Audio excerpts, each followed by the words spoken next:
आज का बाइबल का वचन प्रज्ञा ग्रंथ अध्याय 1 वचन 1 से 7 और आज का सुसमाचार सन लूकस के अनुसार अध्याय 17 वचन 1 से 6। प्रज्ञा ग्रंथ अध्याय 1 वचन 1 से 7।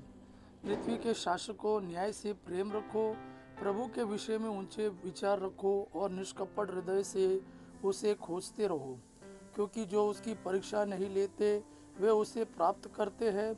प्रभु अपने को उन लोगों पर प्रकट करता है जो उस पर अविश्वास नहीं करते।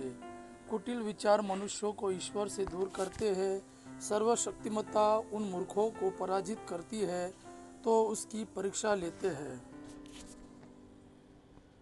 प्रज्ञा उस आत्मा में प्रवेश नहीं करती जो बुराई की बातें सोचती है, और उस शरीर में निवास नहीं करती जो पाप के अधीन है, क्योंकि शिक्षा प्रदान करने वाला पवित्र आत्मा छल कपट से घृणा करता है। वह मूर्खतापूर्ण विचारों को तुच्छ समझता और अन्याय से अलग रहता है। प्रज्ञा मनुष्य का हित तो चाहती है, किंतु वह इस निंदक को उसके शब्दों का दंड दिए बिना नहीं छोड़ेगी, क्योंकि ईश्वर मनुष्य के अंतरतम का साक्षी है। वह उसके हृदय की था लेता और उसके मुख के सभी शब्द सुनता है। प्रभु का आत्मा संसार में व्याप्त है, वह सब कुछ को एकता में बांधे रखता है और मनुष्य जो कहता है वह सब जानता है।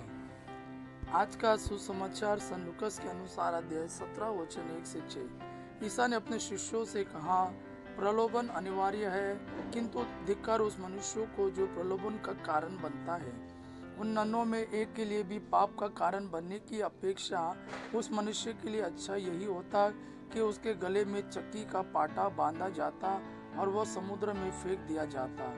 इसलिए सावधान रहो, यदि तुम्हारा भाई कोई अपराध करता है तो उसे डांटो, और यदि वह पश्चाताप करता है तो उसे क्षमा कर दो। यदि वह दिन में 7 बार तुम्हारे विरुद्ध पाप अपराध करता और 7 बार आकर कहता है कि मुझे खेद है, तो तुम उसे क्षमा करते जाओ। प्रेरितों ने प्रभु से कहा, हमारा विश्वास बढ़ाइए।